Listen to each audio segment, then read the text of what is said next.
According to the United Nations, 2.4 billion people in the world lack access to basic sanitation services such as toilets or latrines. Each day, nearly 1,000 children die due to preventable water and sanitation-related diarrheal diseases. These are some of the stats that push Durban-based Envirosan Sanitation Solutions to offer solutions. We saw a very real opportunity to make a difference and tackle the problem from a private sector perspective in conjunction with partners from the public sector. And we offer everything from very basic dry sanitation, so what is now called VIPs or ventilated improved pits, up to urine diversion toilets, and then further on to low flush hybrid toilets. The death of Michael Komape and others highlighted the lack of ablution services in schools. This gave rise to questions about government spending priorities, particularly when it comes to ensuring the safety of learners. Envirosan says it has been relying mostly on private sector funding from JSE-listed companies to install nearly 2 million dignified toilets at schools. We've done significantly more toilets with private sector funding than government's done with their own funding in a space of time.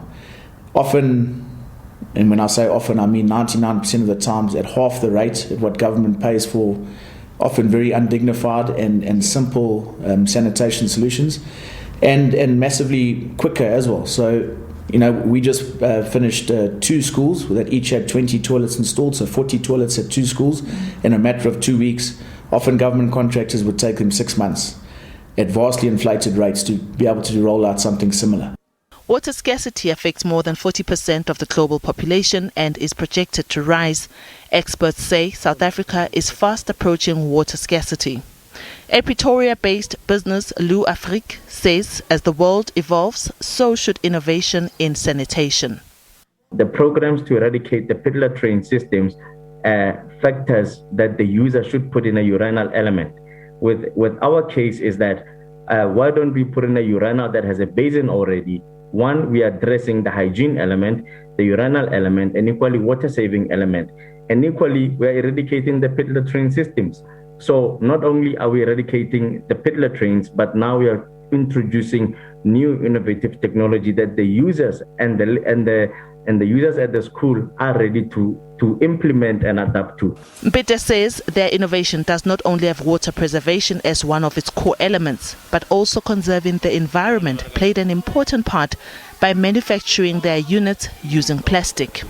We manufacture our units in a sense that we use plastic as compared to the normal elements that you find in the market of porcelain or ceramic, whereby the manufacturing element of porcelain and ceramic, as much as has become the core element in our mindset, but it's not the cheapest. And it's even for market penetrants like ourselves, as black industrialists, it's not an easy market to penetrate.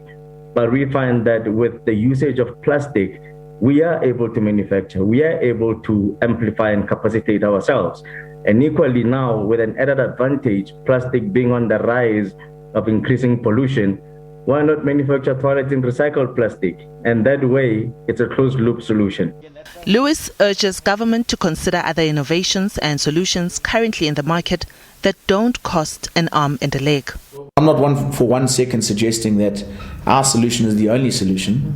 What I'm saying is our solution should be considered more openly and not just specified like in government sectors now, where it says only VIPs, only urine diversion toilets, only certain units. And sometimes government go as far as, contrary to what they should be doing in terms of their national framework, they even go as far as to specify certain suppliers in their tenders, which is very contrary to what should be done in terms of supply chain practices. As the world works to meet Sustainable Development Goal number 6, which is to achieve access to adequate and equitable sanitation and hygiene for all by 2030, it is clear that South Africa is unlikely to meet this target unless it brings the private sector on board. Or else, the learners at the more than 2,500 schools that still use pit latrines remain in real danger of injury or worse, death, 27 years after democracy in Africa's most industrialized economy. Liabo Setho, SABC News, Johannesburg.